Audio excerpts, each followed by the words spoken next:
انما کان قول المؤمنین، مومنوں کا کام تو یہ ہوتا ہے، مومنوں کی بات تو یہ ہوتی ہے، مومنوں کا قول تو یہ ہوتا ہے۔ اللہ فرماتا اذا دعوا، جب انہیں اللہ اور اس کے رسول کی طرف دعوت دی جاتی ہے، اذا دعوا الی اللہ ورسولہ، جب مومنوں کو اللہ اور اس کے رسول کی طرف بلایا جاتا ہے، دعوت دی جاتی ہے، لیحکم بینہم، اور اللہ اور اس کے رسول ان کے درمیان کوئی فیصلہ کرتے ہیں، اللہ اور اس کے رسول ان کے درمیان کوئی فیصلہ کرتے، تو مومنوں کی بس ایک ہی بات ہوتی ہے، مومنوں کی بس ایک ہی بات ہوتی ہے، ان یقولوا سمعنا واطعنا، مومنوں کی بس ایک ہی بات ہوتی ہے، سمعنا واطعنا، وہ کہتے ہیں میں نے سنا اور میں نے مان لیا، میں نے سنا اور میں نے اطاعت کی۔ جو ایسا کرتا ہے اللہ رب العالمین اس کے بارے میں فرماتا ہے اولئک هم المفلحون، یہ لوگ کامیاب ہیں۔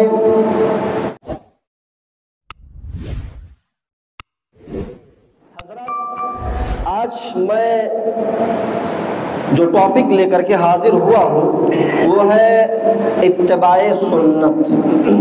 اتباع سنت، اس موضوع کے لیے میں نے سورہ نور کی ایک آیت میں نے آپ کے سامنے تلاوت کی ہے۔ پہلے اس کے ترجمے کو آپ ذہن نشین کریں، اللہ تبارک و تعالیٰ اس آیت میں کیا کہہ رہا ہے۔ اللہ فرماتا ہے انما کان قول المؤمنین اذا دعوا الی اللہ ورسولہ لیحکم بینہم ان یقولوا سمعنا واطعنا واولئک هم المفلحون۔ اللہ فرماتا ہے انما کان قول المؤمنین، مومنوں کا کام تو یہ ہوتا ہے، مومنوں کی بات تو یہ ہوتی ہے، مومنوں کا قول تو یہ ہوتا ہے۔ اللہ فرماتا اذا دعوا، جب انہیں اللہ اور اس کے رسول کی طرف دعوت دی جاتی ہے، اذا دعوا الی اللہ ورسولہ، جب مومنوں کو اللہ اور اس کے رسول کی طرف بلایا جاتا ہے، دعوت دی جاتی ہے، لیحکم بینہم، اور اللہ اور اس کے رسول ان کے درمیان کوئی فیصلہ کرتے ہیں، اللہ اور اس کے رسول ان کے درمیان کوئی فیصلہ کرتے، تو مومنوں کی بس ایک ہی بات ہوتی ہے، مومنوں کی بس ایک ہی بات ہوتی ہے، انما کان قول المؤمنین اذا دعوا الی اللہ ورسولہ لیحکم بینہم ان یقولوا سمعنا واطعنا، مومنوں کی بس ایک ہی بات ہوتی ہے، سمعنا واطعنا، وہ کہتے ہیں میں نے سنا اور میں نے مان لیا، میں نے سنا اور میں نے اطاعت کی۔ جو ایسا کرتا ہے اللہ رب العالمین اس کے بارے میں فرماتا ہے اولئک هم المفلحون، یہ لوگ کامیاب ہیں۔ کامیاب کون لوگ ہیں؟ اذا دعوا الی اللہ ورسولہ، جب اللہ اور اس کے رسول کی طرف دعوت دی جائے، یعنی دعوت جب دی جائے گی تو صرف اللہ کی طرف اور اس کے رسول کی طرف، یعنی قرآن کی طرف اور حدیث کی طرف، یہی دو چیزوں کی دعوت دی جائے گی، مومنوں کو اسی طرف بلایا جائے گا۔ اور جب کسی معاملے میں اختلاف ہو جائے، فساد ہو جائے، اور اس معاملے میں جب اللہ اور اس کا رسول کوئی فیصلہ کر دے، لیحکم بینہم، جب اللہ اور اس کے رسول کوئی فیصلہ کر دے، تو جو مومن ہوتا ہے اللہ اور اس کے رسول کی بات آ جانے کے بعد کیا کہتا ہے؟ ان یقولوا سمعنا واطعنا، میں نے سنا اور میں نے مان لیا، یعنی رسول کی حدیث آ جانے کے بعد، قرآن آ جانے کے بعد پھر کوئی چوچرا نہیں، ایسا ویسا نہیں۔ مومنوں کا کام کیا ہوتا ہے؟ یقولوا سمعنا واطعنا، سمعنا کے بعد اللہ رب العالمین نے فوراً اطعنا کا لفظ استعمال کیا۔ کیوں؟ کیونکہ جو مومن ہوتے ہیں وہ نبی کی باتوں کو سنتے ہیں، قرآن کو سنتے ہیں، تو سننے کے بعد پھر کوئی منزل نہیں کہ اب بعد میں کریں گے، ایسا ویسا کچھ نہیں، ادھر سنا ادھر عمل کیا۔ سمعنا کے بعد اطعنا میں کوئی منزل نہیں ہے، کوئی دوری نہیں، فوراً سنا فوراً عمل کر کے دکھایا۔ ابھی میں آپ کو ایسی ایسی حدیثیں پڑھ کے سناؤں گا، آپ دنگ رہ جائیں گے کہ سمعنا کے بعد اطعنا صحابہ نے کیسے عمل کیا، صحابہ نے کیسے عمل کیا۔ ابو داؤد شریف کی روایت، اس حدیث کے راوی حضرت جابر رضی اللہ تعالیٰ عنہ، حضرت جابر رضی اللہ تعالیٰ عنہ فرماتے کہ اللہ کے نبی جمعے کے دن مسجد میں آئے، منبر کے اوپر بیٹھے اور خطبہ دینا شروع کیا۔ آپ خطبہ دے رہے اور دوران خطبہ میں آپ نے کہا اجلسو، بیٹھ جاؤ۔ کیا کہا؟ اجلسو، بیٹھ جاؤ۔ حضرت جابر رضی اللہ تعالیٰ عنہ فرماتے کہ جب اللہ کے نبی یہ جملے کہہ رہے تھے اجلسو، بیٹھ جاؤ، اس وقت حضرت عبداللہ ابن مسعود مسجد میں داخل ہو رہے تھے۔ اس وقت عبداللہ ابن مسعود مسجد میں داخل ہو رہے تھے، ان کا ابھی ایک قدم مسجد کے اندر تھا اور ایک قدم باہر تھا، گیٹ پر تھے، ایک قدم اندر ایک قدم باہر، اور آپ نے دوران خطبہ میں کیا کہا؟ اجلسو، بیٹھ جاؤ۔ حضرت عبداللہ ابن مسعود کے کانوں میں جب یہ بات گئی کہ بیٹھ جاؤ، نبی کا یہ قول، نبی کی یہ بات جب سنی، حدیث کے الفاظ ہے فجلس علی باب المسجد، حضرت عبداللہ ابن مسعود اسی مسجد کے دروازے پر بیٹھ گئے، اسی مسجد کے دروازے پر۔ صرف رسول کی زبان سے اتنا سنا تھا اجلسو، بیٹھ جاؤ، حالانکہ ان کا نام لے کر کے نہیں کہا تھا عبداللہ تم بیٹھ جاؤ، نہیں، صرف اتنا سنا بیٹھ جاؤ، اسی جگہ پر بیٹھ گئے۔ اب ذرا اس آیت کو اپنے ذہن میں رکھیں، انما کان قول المؤمنین اذا دعوا الی اللہ ورسولہ لیحکم بینہم ان یقولوا سمعنا واطعنا۔ مومنوں کا کام تو یہ ہوتا ہے کہ جب انہیں اللہ اس کے رسول کی طرف دعوت دی جاتی ہے، اللہ اس کے رسول کی طرف بلایا جاتا ہے، اور اللہ اس کا رسول جو فیصلہ کر دیتا ہے، جو بات کہہ دیتا ہے، ان یقولوا سمعنا واطعنا، تو مومن جو ہوتا ہے وہ رسول کی بات کو سنتا ہے، فوراً مان لیتا ہے، یہ ہے سمعنا۔ اللہ کے نبی نے کہا اجلسوا، بیٹھ جاؤ، حضرت عبداللہ بن مسعود نے سنا واطعنا، فوراً عمل کیا، اسی جگہ پر بیٹھ گئے، اسی جگہ پر بیٹھ گئے۔ یہ ہے ان یقولوا سمعنا واطعنا۔ اللہ کے نبی خطبہ دے رہے ہیں اور دیتے دیتے آپ کی نظر گئی یہ مسجد کے دروازے پر کون بیٹھا ہے؟ دیکھا یہ تو عبداللہ ابن مسعود ہے، تو بلاتے عبداللہ ابن مسعود، تعال یا عبداللہ ابن مسعود، ادھر آ جاؤ عبداللہ، وہاں کیوں بیٹھ گئے؟ تو عبداللہ ابن مسعود نے کہا اللہ کے نبی آپ ہی نے تو کہا تھا اجلسوا، بیٹھ جاؤ، اس لیے میں نے بیٹھ گیا۔ کہا میں نے تم کو نہیں کہا تھا۔ کہا رے اللہ کے نبی آپ نے نام نہیں لیا تھا، آپ نے کہا تھا بیٹھ جاؤ، میں نے آپ کا یہ جملہ سنا، میں اسی جگہ پر بیٹھ گیا، اس لیے کہ نہیں بیٹھتا، آپ کا حکم تھا بیٹھ جاؤ، نہیں بیٹھتا تو میری آخرت برباد ہو جاتی، میری آخرت تباہ ہو جاتی، میں نے آپ کا یہ قول، یہ بات سنی، اسی جگہ پر بیٹھ گیا، اسی جگہ پر بیٹھ گئے۔ یہ ہے ان یقولوا سمعنا واطعنا، ادھر سنا ادھر عمل کیا۔ سننے کے بعد عمل کرنے میں، اس کو مان لینے میں کوئی منزل، کوئی دوری نہیں، فوراً عمل کیا جاتا۔ اتباع سنت پر بات ہو رہی ہے، ایک حدیث دل چاہتا اور سنا دوں۔ اللہ کے نبی جناب محمد رسول اللہ سے بھی ابو داؤد شریف کی روایت ہے، حضرت ابو سعید خدری رضی اللہ تعالیٰ عنہ اس حدیث کے راوی فرماتے ہیں کہ اللہ کے نبی صلی اللہ علیہ وسلم مسجد میں نماز پڑھا رہے تھے، مسجد میں نماز پڑھا رہے تھے اور جوتے پہن کے نماز پڑھا رہے تھے۔ ابو داؤد کی صحیح روایت ہے۔ اس حدیث سے پتہ چلا کہ جوتے پہن کر کے بھی نماز جائز ہے، جوتے پہن کر کے بھی نماز پڑھی جا سکتی ہے۔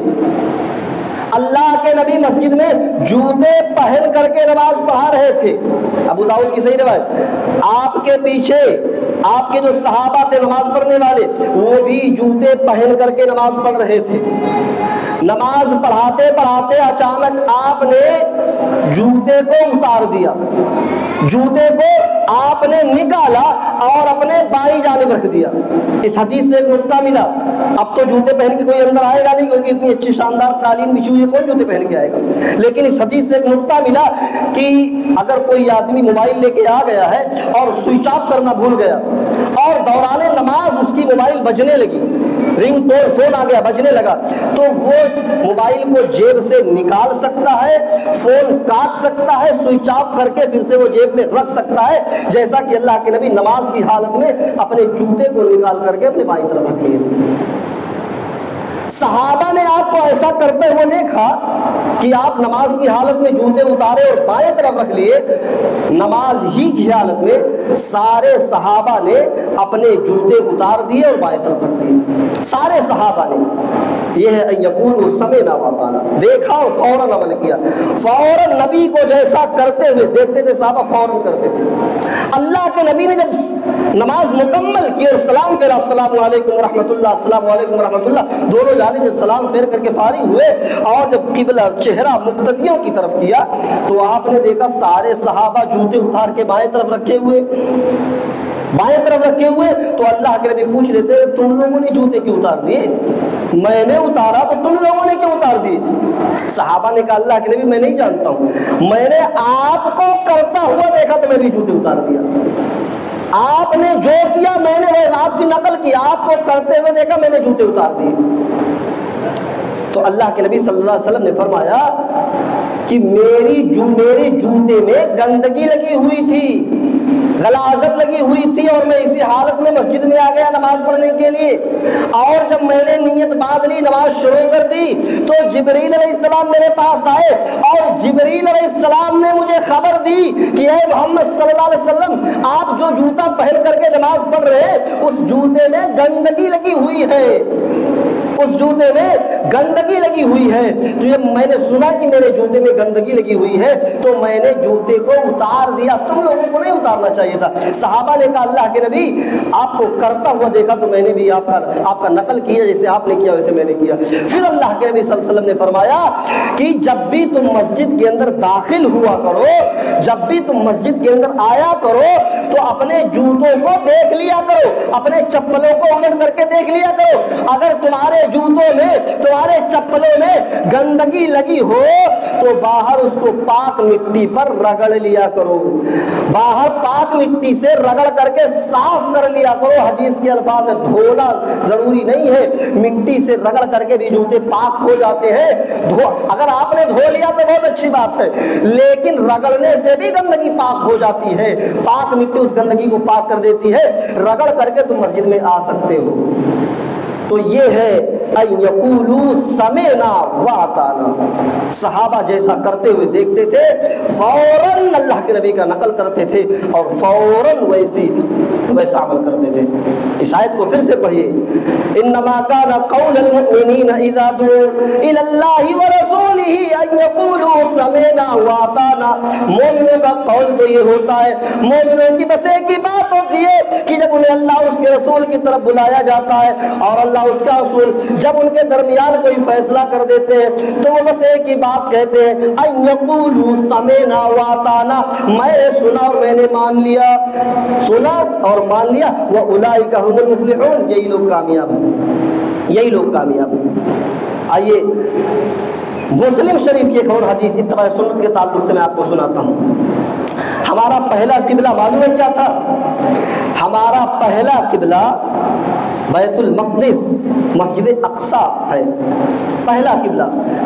پہلے مسلمان مسجد اقصی کی طرف منہ کر کے نماز پڑھتے تھے۔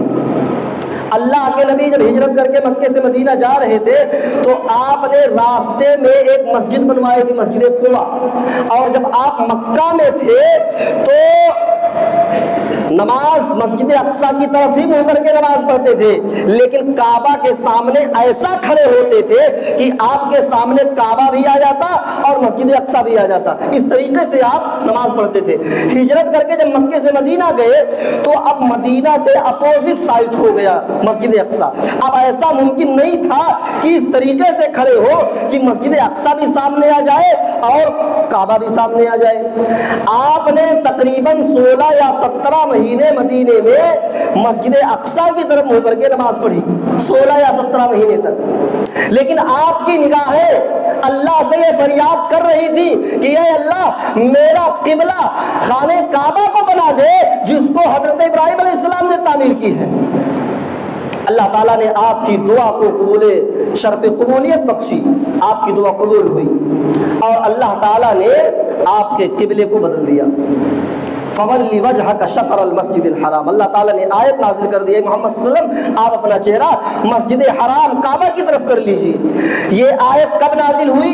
رات میں نازل ہوئی، رات میں نازل ہوئی، اور قباء کے لوگ فجر کی نماز پڑھ رہے تھے، رات میں آیت نازل ہوئی اور صبح ہوئی، قبا کے لوگوں کو پتہ نہیں ہے۔ قبا کے لوگ قبا کی مسجد میں نماز پڑھ رہے تھے، کس طرف منہ کر کے؟ مسجد اقصی کی طرف منہ کر کے۔ سارے لوگ مسجد اقصی کی طرف منہ کر کے نماز پڑھ رہے تھے، اور رات میں آیت نازل ہو چکی ہے۔ صبح کی نماز سارے لوگ مسجد اقصی کی طرف منہ کر کے نماز پڑھ رہے تھے۔ اتنے میں ابھی نماز ہی کی حالت میں قبا کے لوگ نماز پڑھ رہے ہیں مسجد میں، مسجد اقصی کی طرف منہ کر کے۔ اتنے میں ایک آدمی آتا ہے اور کہتا ہے تم لوگ ابھی بھی مسجد اقصی کی طرف منہ کر کے نماز پڑھ رہے ہو؟ وہاں رات میں اللہ کے نبی کے اوپر آیت نازل ہو گئی ہے اور رات ہی میں قبلے کو بدل دیا گیا ہے، قبلے کی تبدیلی کی آیت نازل ہو چکی ہے، اور تم لوگ ابھی مسجد اقصی کی طرف منہ کر کے نماز پڑھ رہے ہو۔ اتنا سننا تھا، مسلم شریف کی روایت ہے، اتنا سننا تھا کہ قبا کے جو مصلیان تھے، جو نمازی تھے، نماز ہی کی حالت میں اپنا چہرہ مسجد اقصی سے بدل کر کے خانہ کعبہ کی طرف کر لیے۔ یہ ہے ان یقولوا سمعنا واطعنا۔ ایک آدمی نے کہ رے تم لوگ ابھی مسجد اقصی کی طرف منہ کر کے نماز پڑھ رہے ہو، یہاں قبلہ بدل دیا گیا ہے اور تم لوگ ابھی مسجد اقصی کی طرف۔ اتنا سننا تھا کہ سارے صحابہ فوراً پلٹ گئے۔ امام بائیں جانب سے گھوما اور آ گیا مقتدیوں کی جگہ پر، اور مقتدی دائیں سائڈ سے گھومے اور آ گئے امام کی جگہ پر۔ اس طریقے سے مسجد اقصی سے نماز ہی کی حالت میں سارے صحابہ نے اپنا چہرہ خانہ کعبہ کی طرف کر لیا۔ انما کان قول المؤمنین اذا دعوا الی اللہ ورسولہ ان یقولوا سمعنا واطعنا واولئک هم المفلحون۔ مومنوں کی بس ایک ہی بات ہوتی ہے، مومنوں کا بس ایک ہی قول ہوتا ہے، جب انہیں اللہ اور اس کے رسول کی طرف دعوت دی جاتی ہے، جب انہیں اللہ اور اس کے رسول کی طرف بلایا جاتا ہے، اور اللہ اور اس کا رسول ان کے درمیان جو فیصلہ کر دیتے ہیں، ان یقولوا سمعنا واطعنا، بس ان کی ایک ہی بات ہوتی ہے کہ میں نے سنا اور میں نے مان لیا، ادھر سنا ادھر عمل کر کے دکھا دیا۔ ہمارے یہاں حدیثوں کو سننے کے بعد تکرار ہوتا ہے، بحث ہوتی ہے، جھگڑا ہوتا ہے۔ وہاں جھگڑا ایک آدمی نے بیان کیا، ایک آدمی نے کہا، فوراً قبلہ بدل دیا گیا۔ اسی طریقے سے بخاری کی ایک روایت ہے، حضرت انس رضی اللہ تعالیٰ عنہ حدیث کے راوی فرماتے ابھی شراب حرام نہیں ہوئی تھی، شراب کی حرمت کا اعلان نہیں ہوا تھا، آیت نازل نہیں ہوئی تھی۔ حضرت انس رضی اللہ تعالیٰ عنہ بڑے بڑے صحابہ کو، حضرت ابو طلحہ رضی اللہ تعالیٰ عنہ کو، حضرت ابو عبیدہ جو بہت بڑے کمانڈر ان چیف تھے، جنرل تھے بہت بڑے، حضرت ابی بن کعب جو بہت بڑے قاری قرآن تھے، ان بڑے بڑے صحابہ کو حضرت انس رضی اللہ تعالیٰ عنہ شراب پلا رہے تھے، کیونکہ بھی شراب حرام نہیں ہوئی تھی۔ اور یہ کس کے گھر میں پلا رہے تھے؟ ابو طلحہ کے گھر میں پلا رہے تھے۔ ابو طلحہ کے گھر میں حضرت انس رضی اللہ تعالیٰ عنہ ان صحابہ کو شراب پلا رہے ہیں، شراب پی رہے صحابہ۔ شراب کی حرمت کا، شراب کی حرام والی آیت نازل ہوگی اللہ کے نبی کے اوپر، اور اللہ کے نبی نے منادی بھیج دیا، جاؤ اعلان کر دو کہ شراب حرام ہو گیا۔ ایک آدمی اعلان کر رہا ہے کہ شراب حرام ہو گیا ہے، اور دیکھتا ہے کہ حضرت انس لوگوں کو شراب پلا رہے ہیں۔ وہ کہتا ارے تم ابھی شراب پی رہے ہو، وہاں اللہ کے نبی پر آیت نازل ہو گئی ہے کہ شراب حرام ہو چکی ہے۔ اتنا سننا تھا کہ شراب حرام ہو گئی ہے، اتنا سننا تھا۔ حضرت ابو طلحہ رضی اللہ تعالیٰ عنہ فوراً حضرت انس سے کہتے ہیں، اے انس جتنی شرابیں گلاس میں، مٹکے میں، بوتل میں رکھی ہوئی ہے، سب کے سب پھینک دو، سب کے سب شرابیں بہا دو، کیونکہ نبی کے اوپر آیت نازل ہو چکی ہے، شراب حرام کر دی گئی ہے۔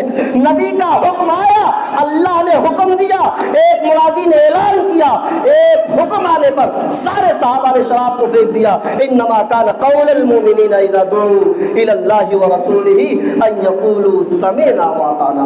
یہ ہے سمعنا واطعنا، ادھر سنا ادھر عمل کر کے دکھایا۔ اچھا جو عمل نہیں کرتے تھے، سننے کے بعد انکار کر دیا کرتے تھے، ان کا بھی نقشہ قرآن میں کھینچا گیا ہے۔ ان یہودیوں کے بعد کو یہودی کہا گیا، قرآن سورہ نساء کی آیت اٹھائیے، اللہ فرماتا ہے من الذین ھادوا یحرفون الکلم عن مواضعہ ویقولون سمعنا وعصینا، من الذین ھادوا یحرفون الکلم عن مواضعہ ویقولون سمعنا وعصینا۔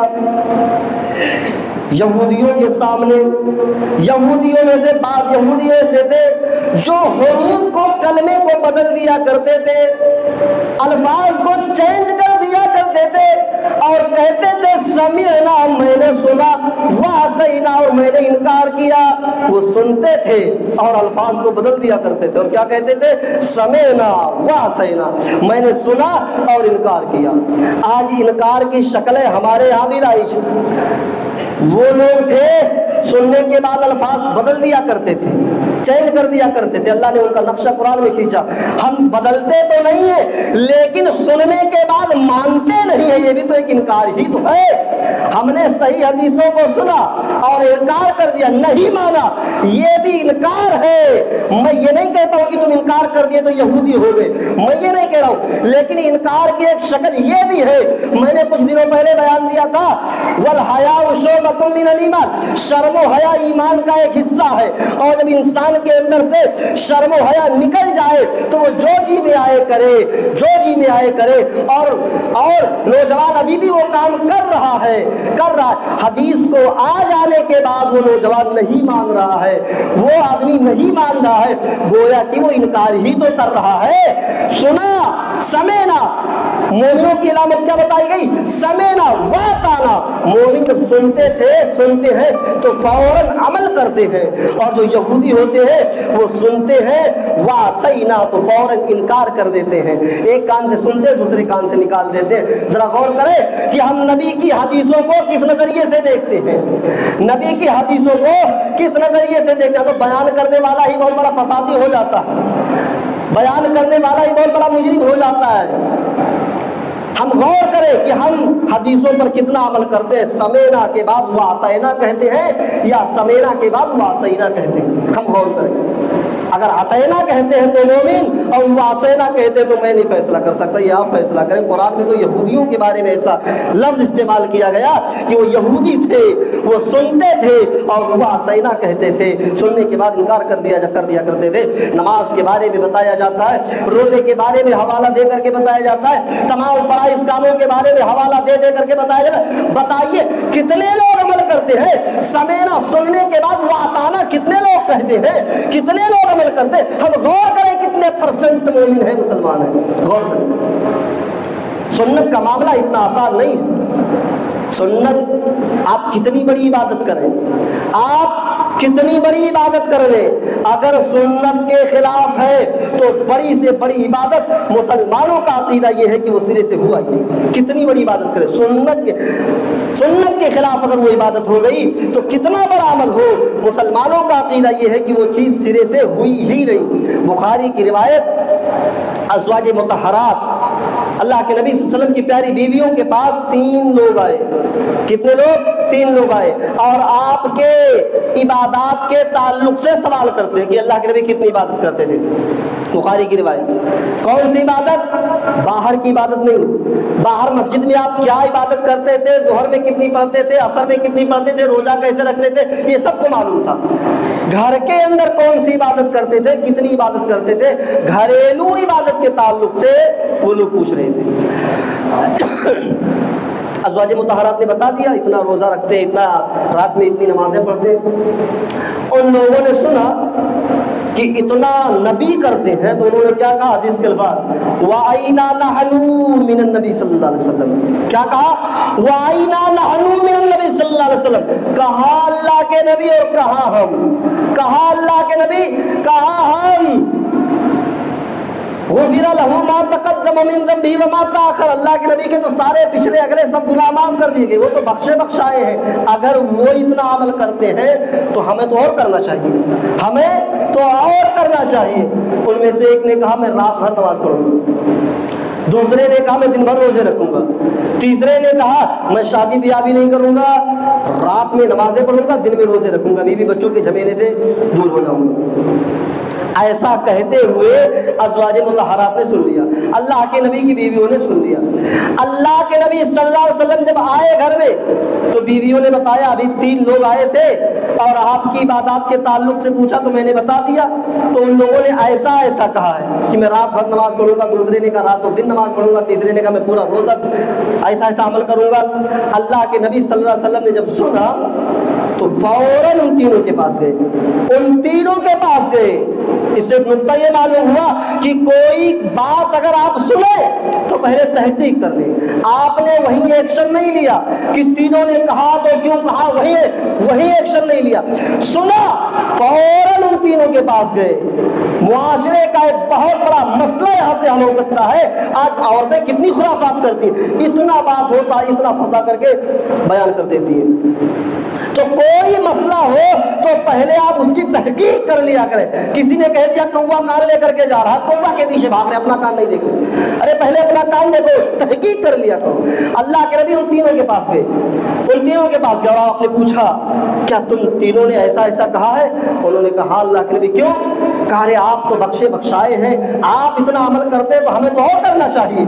اللہ کے نبی نے فرمایا میں سب سے زیادہ اللہ سے ڈرتا ہوں، تم لوگوں میں سب سے زیادہ اللہ سے ڈرتا ہوں، تم لوگوں میں سب سے زیادہ متقی میں ہوں۔ میرا حال یہ ہے کہ میں روزہ رکھتا بھی ہوں، افطار بھی کرتا ہوں، میں رات میں سوتا بھی ہوں، رات میں اللہ کی عبادت بھی کرتا ہوں، میں شادی بھی کرتا ہوں، بیویوں کا حق بھی ادا کرتا ہوں۔ تمہیں تو 4 کی اجازت ہے نا، میرے پاس 12 بیویاں ہیں۔ اللہ کے نبی نے کہا میرے پاس 12 بیویاں، 12 کے حق ادا کرتا ہوں۔ یہ ہے میری سنت، یہ میری سنت ہے، اور اگر اس سنت سے کسی نے اعراض کیا منہ موڑا، فمن رغب عن سنتی، جس نے میری سنت سے اعراض کیا فلیس منی، وہ مجھ میں سے نہیں ہے، وہ مجھ میں سے ہے ہی نہیں۔ حالانکہ کیا انہوں نے جرم کر دیا؟ عبادت ہی تو کرنا چاہتے تھے، رات بھر نماز ہی تو پڑھنا چاہتے تھے، روزہ ہی تو رکھنا چاہتے تھے، اتنا بڑا عمل، لیکن نبی کے سنت کے خلاف ہونے کی وجہ سے آپ نے فرمایا یہ عمل اگر تم ایسا کرو گے تو مجھ میں سے نہیں۔ یہ اہل حدیثوں کا عقیدہ ہے، سن لو، کوئی کتنا بڑا عمل ہو اگر نبی کے سنت کے خلاف ہے تو وہ عمل سرے سے ہوگا ہی نہیں، مانا ہی نہیں جائے گا، کرتے رہو عبادت، سنت کے طریقے پر ہونا چاہیے۔ صحابہ کا معاملہ کیا تھا، حدیث کے معاملے میں کتنا حساس رہتے تھے۔ بخاری کی روایت، حضرت عبداللہ ابن مغفل رضی اللہ تعالیٰ عنہ، حضرت عبداللہ ابن مغفل راستے سے جا رہے، دیکھا ایک آدمی راستے میں کنکر اٹھا کے پھینک رہا ہے، پتھر اٹھا کے پھینک رہا ہے۔ اللہ کے انہوں نے اس آدمی کو حدیث سنایا کہ اللہ کے نبی صلی اللہ علیہ وسلم نے کنکر پھینکنے سے، پتھر پھینکنے سے منع کیا ہے۔ کیوں منع کیا ہے؟ کیونکہ اس سے تو نہ شکار ہوتا ہے، نہ دشمن کو تکلیف پہنچتی ہے، ہاں یہ ہوتا ہے کسی کے دانت ٹوٹ جاتے ہیں، کسی کے آنکھ میں لگ جاتا، آنکھ ٹوٹ جاتی ہے، یہ نقصان ہوتا ہے۔ وہ پتھر پھینک رہا ہے، جیسے آج ہمارے چھوٹے چھوٹے بچے راستے میں ایک بال کھیلتے ہیں، پتھر پھینکتے ہیں، پتنگ اڑاتے ہیں، آنے جانے والے لوگوں کو تکلیف دیتے ہیں، ایسے وہ پتھر پھینک رہے تھے۔ انہوں نے حدیث سنائی، حضرت عبداللہ ابن مغفل نے حدیث سنائی کہ یہ اللہ کے نبی ناپسند کرتے تھے، ایسا مت کرو، اور اتنا کہہ کر کے چلے گئے۔ حضرت عبداللہ ابن مغفل اتنا کہہ کر کے چلے گئے۔ تھوڑی دیر کے بعد جب واپس آئے تو کیا دیکھتے ہیں، یہ آدمی ابھی بھی پتھر پھینک رہا ہے، یہ آدمی ابھی بھی پتھر پھینک رہا ہے، کنکر پھینک رہا ہے۔ حضرت عبداللہ ابن مغفل کہتے ہیں کہ میں نے تجھے نبی کی حدیث سنائی تھی کہ راستے میں کنکر مت پھینکو، اللہ کے نبی ناپسند کرتے تھے پتھر پھینکنے کو، اور تو حدیث سننے کے بعد تو نہیں مان رہا ہے، جا میں تجھ سے بات نہیں کروں گا۔ یہ صحابہ کا طریقہ تھا، حدیث کو آ جانے کے بعد جو نہیں مانتا تھا اسے بائیکاٹ کر دیا کرتے تھے، کہا جا میں تجھ سے بات نہیں کرتا تھا۔ نبی کی حدیث سے اتنا حساس رہتے تھے صحابہ کرام، اور نبی کی حدیث جہاں آ جاتی تھی، جہاں نبی کی حدیث آ جاتی تھی، بڑے سے بڑے مسئلے کو حل کر لیا کرتے تھے قرآن حدیث کے ذریعے سے۔ آج ہمارا معاملہ تو حل ہی نہیں ہوتا، سناتے رہو حدیثیں، سناتے رہو قرآن، معاملہ حل ہی نہیں ہوتا۔ نبی کی حدیث آ جانے کے بعد صحابہ بڑے سے بڑے مسئلے کو مان لیا کرتے تھے۔ اللہ کے نبی کا انتقال ہو گیا، اللہ کے نبی کا انتقال ہو گیا، آپ کی لاش مبارک رکھی ہوئی ہے، لوگ فتنے میں پڑے ہوئے ہیں، خلافت کا مسئلہ ہے، اور اس خلافت کو مسئلے کو لے کر کے آپ کو دفن بھی نہیں کیا جا رہا ہے۔